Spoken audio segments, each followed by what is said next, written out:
ओम शांति।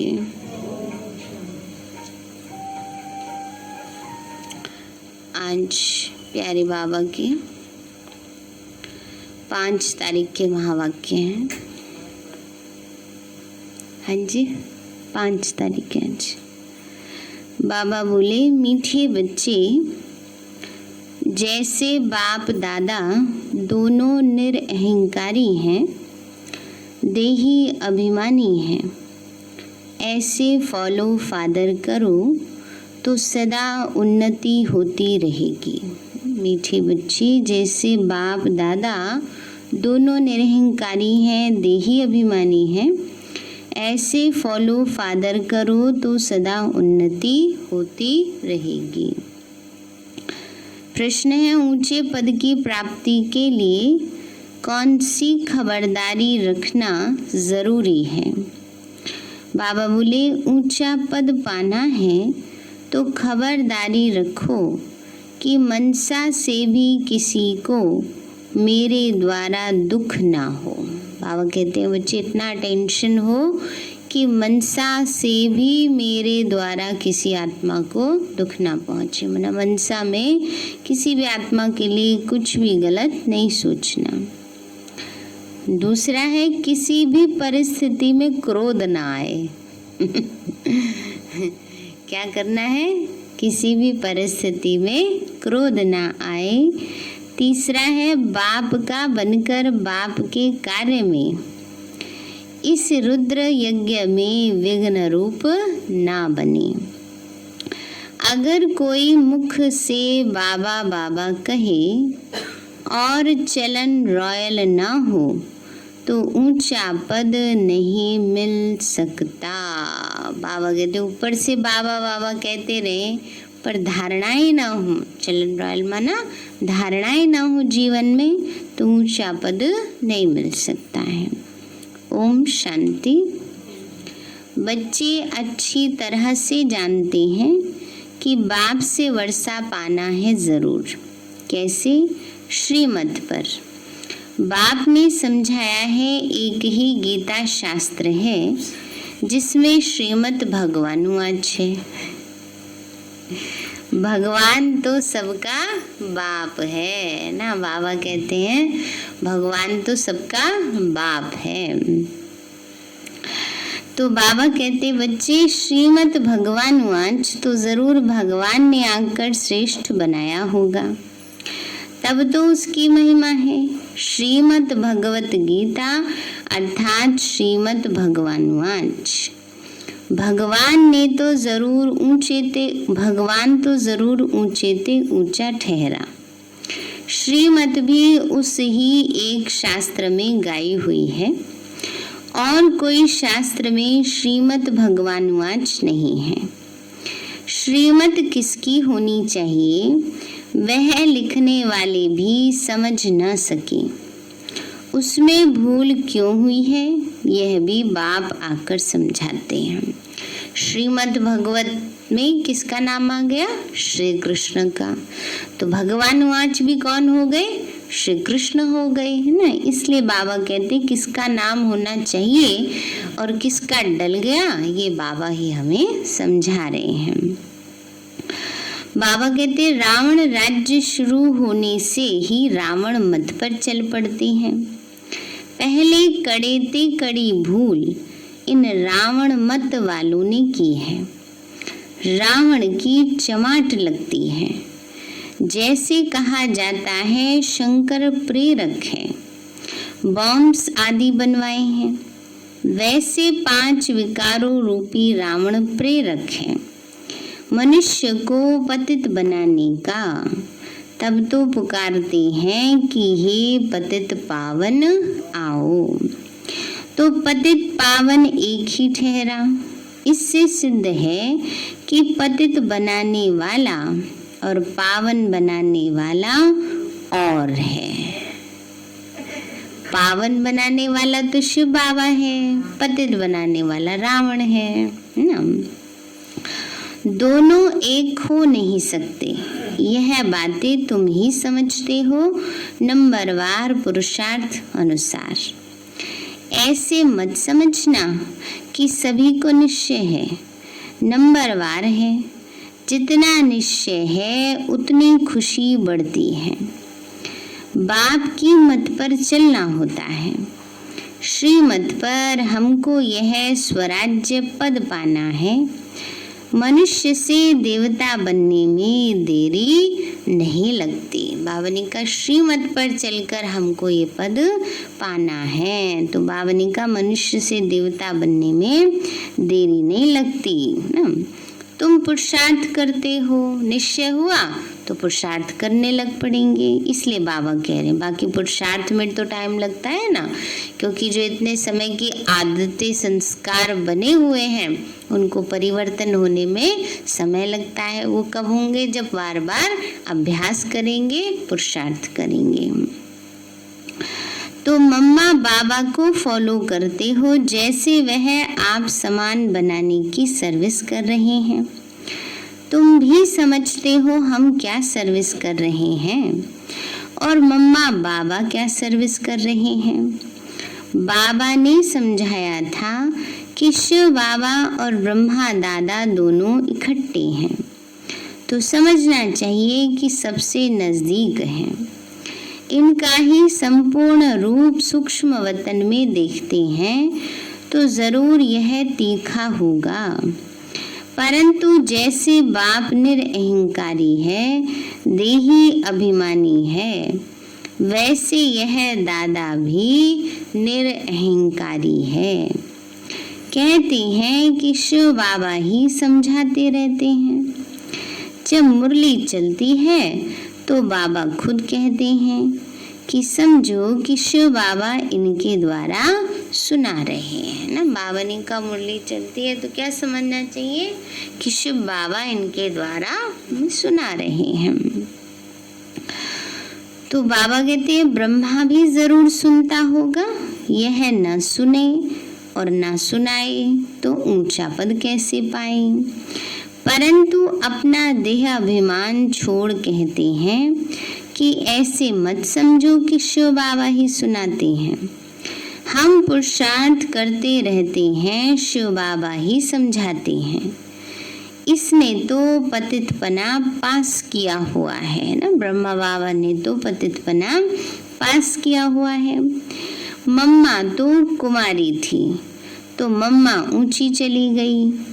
तुम भी कुमारियां मम्मा को फॉलो करो ना। बावनी का मम्मा तो कुमारी थी तो ऊंची चली गई।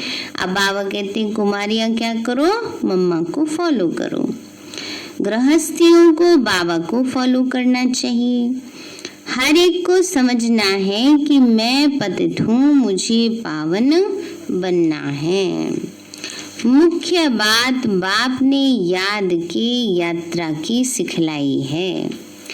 इसमें देह अभिमान नहीं रहना चाहिए। बावनी का मुख्य बात बावनी क्या समझाई? याद की यात्रा की।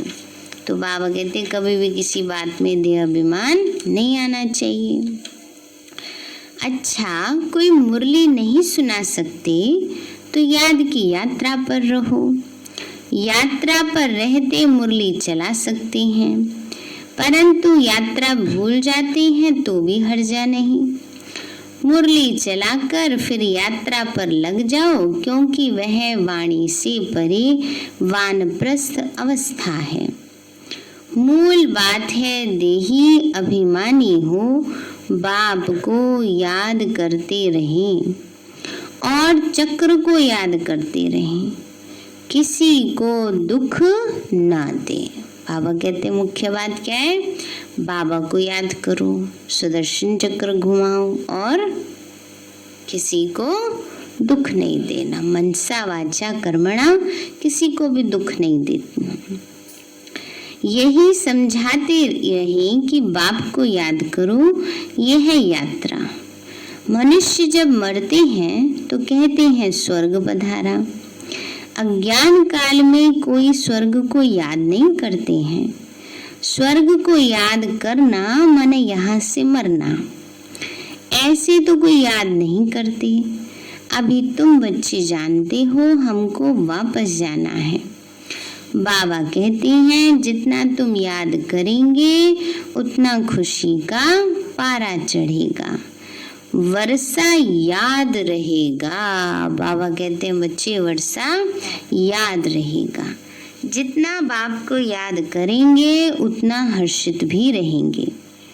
बाप को याद न करने से मूंझते हैं, गुटखा खाते रहते हैं। तुम इतना समय याद कर नहीं सकते। बाबा ने आशिक माशूक का मिसाल भी बताया है कि वह भले धंधा आदि करते हैं, भले चरखा चलाती रहें, तो भी उसके सामने माशूक आकर जैसे खड़ा हो जाता है ना। बाबा कहते हैं जैसे दुनिया में लौकिक रीति से ऐसा लगता है हमेशा ही कोई काम करते हुए उसकी याद में है, ऐसी बाबा हम बच्चों को कहते हैं इतनी प्यारी बाबा की याद हो, उसके प्यार में समाये रहें, कोई भी काम करते हुए बाबा की याद में रहें। तो आशिक माशूक को याद करते, माशूक फिर आशिक को याद करता। यहाँ तो सिर्फ तुमको एक बाप को याद करना है।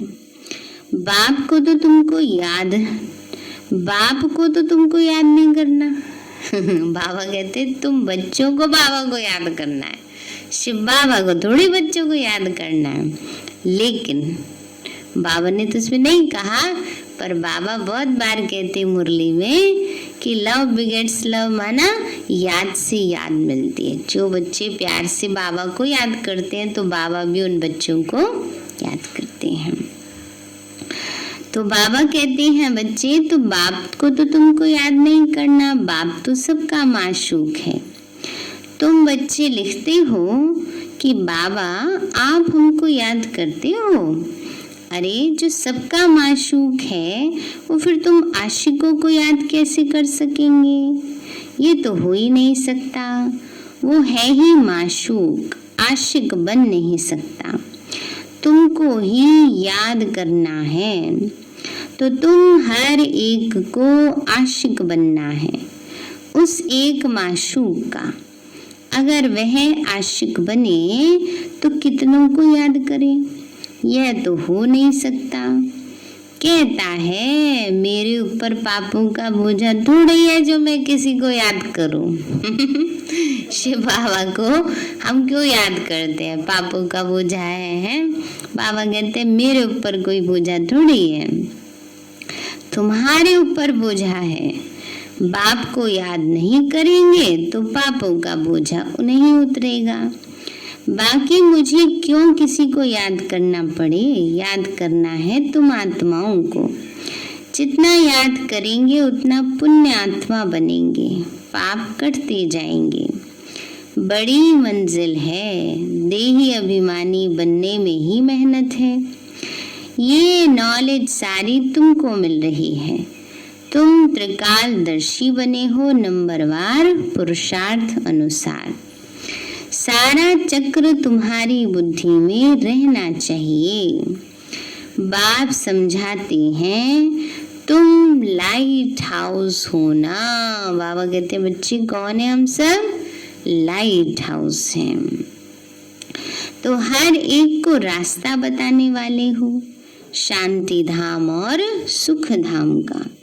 ये सब नई बातें तुम ही सुनते हो, जानते हो कि बरोबर हम आत्माएं शांति धाम के रहवासी हैं। यहाँ पाठ बजाने आते हैं, हम एक्टर हैं। यही चिंतन बुद्धि में चलता रहे तो मस्ती चढ़ जाए। बाप ने समझाया है आदि से लेकर अंत तक तुम्हारा पाठ है। अभी कर्मातीत अवस्था में जरूर आना है, फिर गोल्डन एज में आना है। इस धुन में रहते अपना कल्याण करना है, सिर्फ पंडित नहीं बनना है। बाबा कहते क्या नहीं बनना? सिर्फ पंडित नहीं बनना है, माना ऊपर ऊपर का ज्ञान सुनाने वाले है ना। ऐसे तोता कहता है गंगाराम नल पे मत बैठना, और बैठा कहाँ है? नल पे ही बैठा होता है।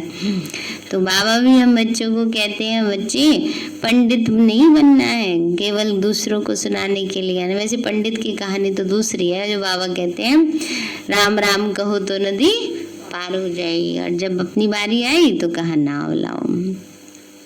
तो दूसरे को सिखाते रहेंगे और खुद उस अवस्था में नहीं रहेंगे तो असर पड़ेगा नहीं। अपना भी पुरुषार्थ करना है। बाप भी बताते हैं कि हम भी याद करने की कोशिश करते हैं। कभी माया का तूफान ऐसा आता है जो बुद्धि का योग ही तोड़ देते हैं। बहुत बच्चे चार्ट भेजते हैं, वंडर खाता हूँ कि यह तो हमसे भी तीखे जाते हैं।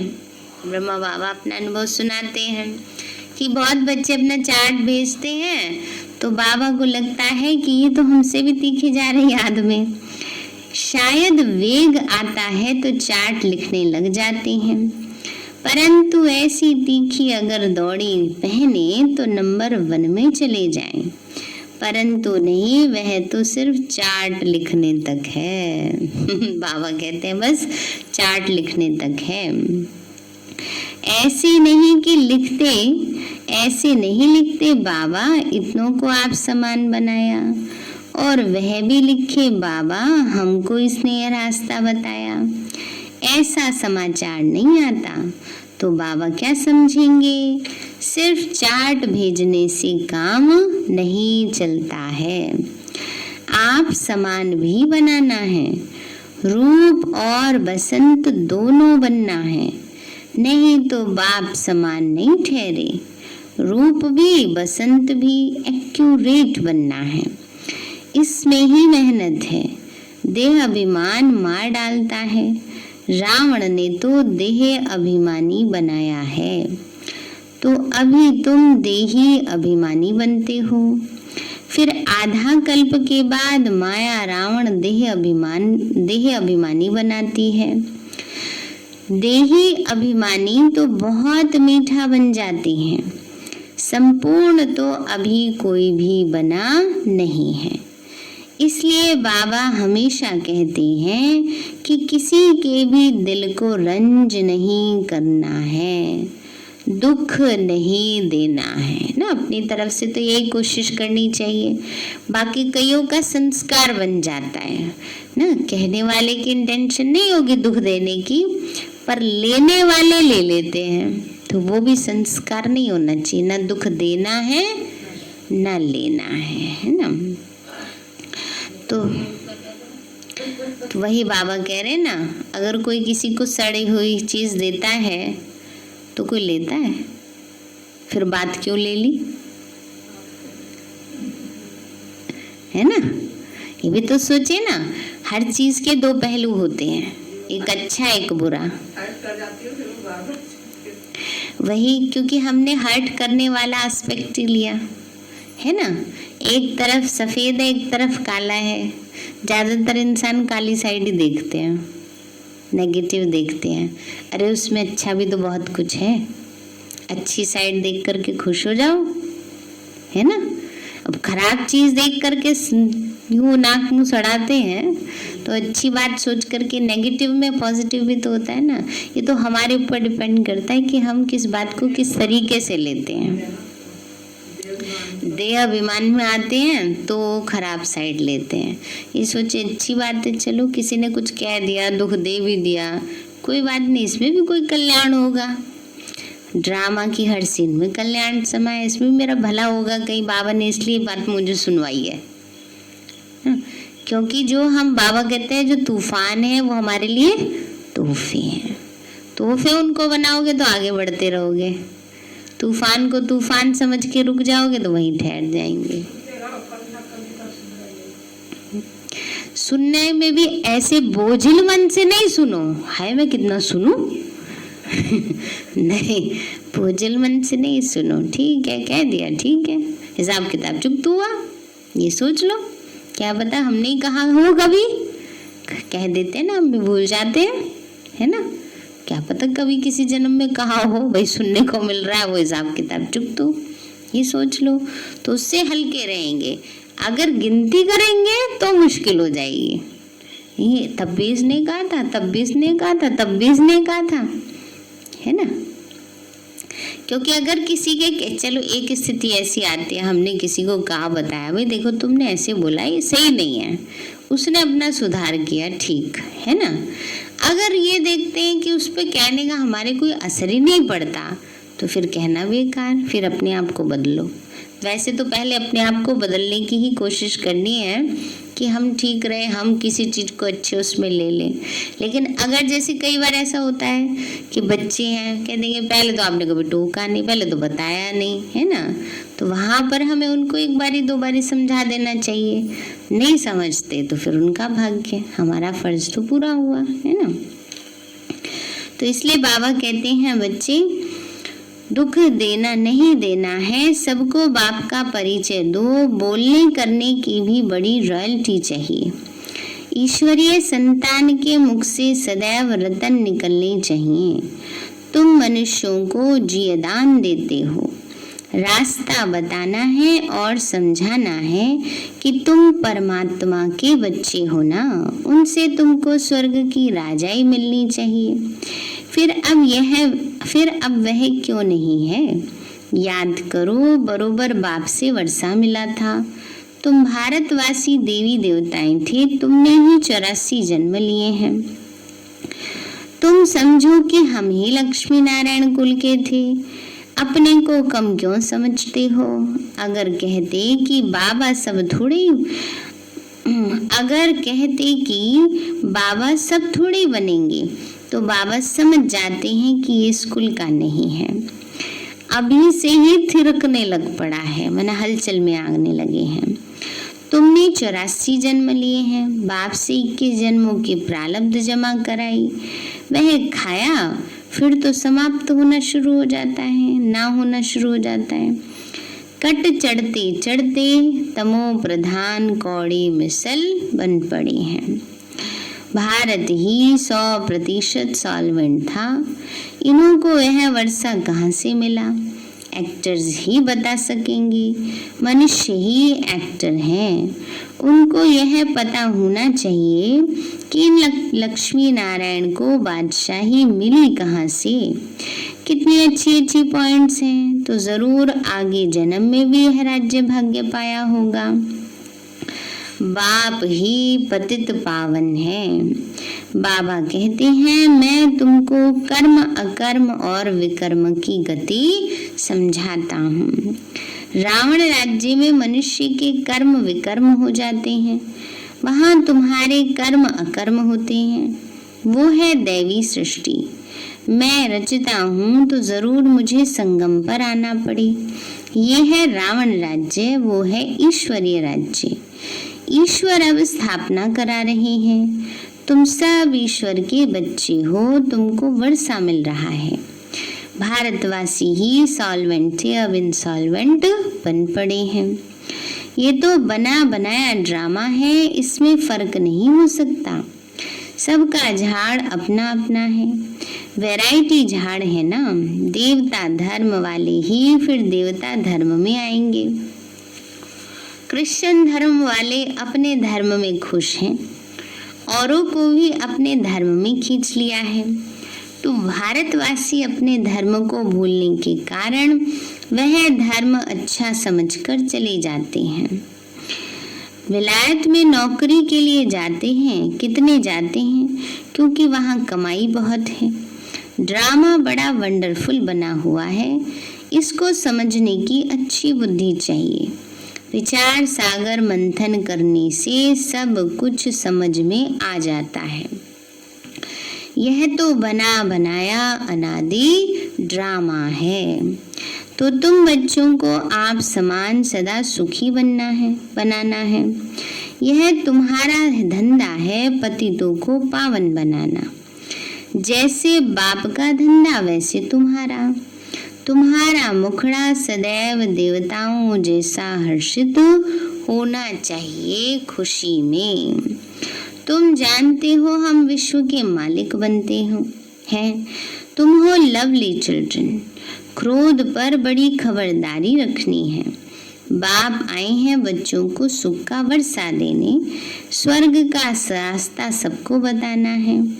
बाप सुख करता दुख हरता है तो तुमको भी सुख करता बनना है। किसी को भी दुख नहीं देना है। दुख देंगे तो तुम्हारी सजा 100 गुना बढ़ जाएगी।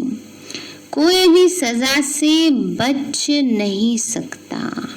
बाबा कहते हैं कोई भी सजा से बच नहीं सकता। कर्म का फल निश्चित है। बच्चों के लिए तो खास ट्रिब्यूनल बैठती है, खास कचहरी लगती है ना, क्योंकि जिनको नहीं पता उनको फिर भी थोड़ा सा रियायत है, लेकिन जिनको सब कुछ पता है फिर गलती करते, फिर पाप कर्म करते, बाबा कहते खास कचहरी लगेगी उनके लिए। तो फिर क्या करेंगे? फिर बाबा कहते लाइन लगेगी, एक पश्चाताप वालों की, एक सजाएं खाने वालों की। तो बाप कहते हैं तुम विघ्न डालेंगे तो बहुत सजा खाएंगे। कल्प कल्पांतर तुम साक्षात्कार करेंगे कि फलाने यह बनेंगे। आगे जब देखते थे तो बाबा मना करते थे कि न सुनाओ। अंत में तो एक्यूरेट मालूम पड़ता जाएगा। जिस चीज को अनुभव होता था ऐसी ऐसी सजाएं होंगी, तो बच्चे कई बार डर भी जाते हैं, है ना। तो बाबा कहते थे कई बार नहीं सुनाने के लिए। आगे चलकर तो जोर से साक्षात्कार होंगे, वृद्धि तो होती ही जाएगी। आबू तक क्यों लग जाएगी? बाबा से कोई भी मिल नहीं सकेंगे। कहेंगे अहो प्रभु तेरी लीला। आ गए ना वो दिन कि बाबा से सूक्ष्म में मिलन बना सकते हैं। अब बस अव्यक्त मिलन है। यह भी गाया हुआ है, विद्वान पंडित आदि भी पीछे आएंगे, उन्हों के सिंहासन भी हिलेंगे। तुम बच्चे तो बहुत खुशी में रहेंगे। अच्छा, अभी बीच में बाबा ने और भी बात कही है। मीठे मीठे सिक्के लदे बच्चों प्रति माता पिता बाप दादा का याद प्यार। ऐसी याद प्यार एक ही बार मिलती है। जितना तुम याद करते हो उतना तुम प्यार पाते हो, है ना। विकर्म विनाश होते हैं और धारणा भी होती है। बच्चों को खुशी का पारा चढ़ा रहना चाहिए। जो भी आए उनको रास्ता बताएं। बेहद का वर्षा बेहद के बाप से पाना है, कम बात है क्या? ऐसा पुरुषार्थ करना चाहिए। अच्छा, मीठे मीठे सिक्के लदे बच्चों प्रति माता पिता का याद प्यार। गुड मॉर्निंग रूहानी बाप की, रूहानी बच्चों को नमस्ते। रूहानी हम बच्चों की, रूहानी माता पिता बाप दादा को नमस्ते नमस्ते। बाबा नमस्ते। धारणा के लिए मुख्य सार है, बोलने चलने में बहुत रॉयल बनना है। मुख से सदैव रतन निकालने हैं। बाबा कहते हैं बोलने में क्या बनना है? रॉयल बनना है। मुख से रतन निकालने हैं। आप समान बनाने की सेवा करनी है। किसी की दिल को रंज नहीं करना, नाराज नहीं करना किसी को। दूसरा पॉइंट है, क्रोध पर बड़ी खबरदारी रखनी है। मुखड़ा सदैव देवताओं जैसा हर्षित रखना है। स्वयं को ज्ञान योग बल से देवता बनाना है ना। बाबा ने कहा मुखड़ा सदैव देवताओं जैसा हर्षित रखना है और स्वयं को ज्ञान योग बल से देवता बनाना है। वरदान दिया बाबा ने। सदा पश्चाताप से परे प्राप्ति स्वरूप स्थिति का अनुभव करने वाले सद्बुद्धिवान भव। सदा पश्चाताप से परे प्राप्ति स्वरूप स्थिति का अनुभव करने वाले सद्बुद्धिवान भव। बाबा बोले जो बच्चे बाप को अपने जीवन की नैया देकर मैंपन को मिटा देते हैं, श्रीमत में मनमत मिक्स नहीं करते हैं, वह सदा पश्चाताप से परे प्राप्ति स्वरूप स्थिति का अनुभव करते हैं। उन्हें ही सद्बुद्धिवान कहा जाता है। ऐसे सद्बुद्धि वाले तूफानों को तोहफा समझ स्वभाव संस्कार की टक्कर को आगे बढ़ने का आधार समझ सदा बाप को साथी बनाते हुए साक्षी हो हर पाठ देखते सदा हर्षित होकर चलते हैं ना। बाबा ने कहा बच्चे जो ऐसे सद्बुद्धिवान बच्चे हैं जो श्रीमत में कभी मनमत फिक्स नहीं करते, जिन्होंने अपनी जीवन नैया बाबा को दे दी है, वो क्या करते हैं तूफान को तोहफा समझ स्वभाव संस्कार की टक्कर को आगे बढ़ने का आधार समझ के जितना हम मोड़ लोगे उतना ही हम गोल्ड बनते जाएंगे, है ना।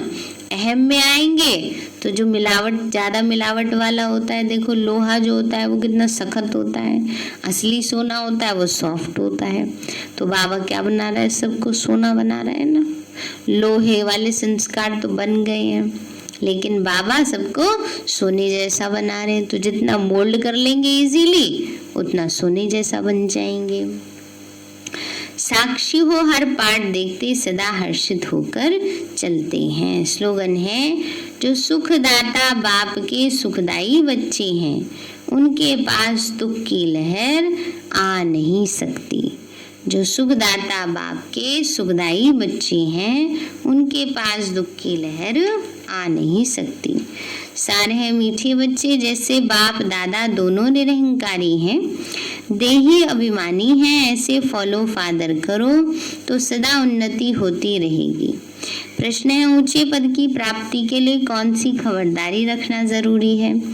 बाबा बोले ऊंचा पद पाना है तो खबरदारी रखो कि मनसा से भी किसी को मेरे द्वारा दुख ना हो। दूसरा किसी भी परिस्थिति में क्रोध ना आए। तीसरा बाप का बनकर बाप के कार्य में इस रुद्र यज्ञ में विघ्न रूप ना बने। अगर कोई मुख से बाबा बाबा कहे और चलन रॉयल ना हो तो ऊंचा पद मिल नहीं सकता। अच्छा, ओम शांति। मीठे बाबा आपने हमें सब कुछ दिया, आपका पदम गुणाबार शुक्रिया। प्यारे बाबा आप हमें ज्ञान गुणों शक्तियों वरदानों और सद्बुद्धि से भरपूर करते हो, आपका बार बार शुक्रिया। मीठे बाबा आपने मुझ आत्मा को इस सेवा स्थान को विश्व की सर्व आत्माओं को निर्विघ्न बनाया, आपका बार बार शुक्रिया। प्रकृति के पांचों तत्वों का भी शुक्रिया, साइंस के साधनों का भी शुक्रिया, लौकिक अलौकिक परिवार का भी शुक्रिया। हे तन तुम्हारा भी शुक्रिया। विश्व की सर्वात्माओं का और ब्रह्मांड की सारी शक्तियों का सब प्रकार का सहयोग देने के लिए शुक्रिया। मीठे बाबा मुझ आत्मा ने जाने अनजाने में जिन भी आत्माओं को मनसा वाचा कर्मणा दुख दिया है, मैं उन सभी से क्षमा चाहती हूँ। मुझे क्षमादान दिलाओ। और जिन आत्माओं ने मुझे दुख दिया है, विघ्न रूप बने हैं, मैं उन सभी को दिल से क्षमा करती हूँ। सबका कल्याण हो, सबको सुख शांति सद्बुद्धि मिले और बाबा के सेंटर की सेवाएं खूब बढ़ती जाएं। शिव बाबा से सारी शक्तियां मुझ आत्मा में समा रही हैं। पूरे शरीर में फैल रही हैं, पूरे घर में फैल रही हैं, पूरे देश पूरी दुनिया में फैल रही हैं। सब प्रकार के वायरस नष्ट होते जा रहे हैं। मैं आत्मा परम धाम में चमकती हुई मणि हूँ। सतयुग में पावन देवताई शरीर में हूँ। मैं अष्टभुजाधारी देवी दुर्गा हूँ। विघ्न विनाशक गणेश हूँ। मैं बाबा की छत्र छाया में पलने वाली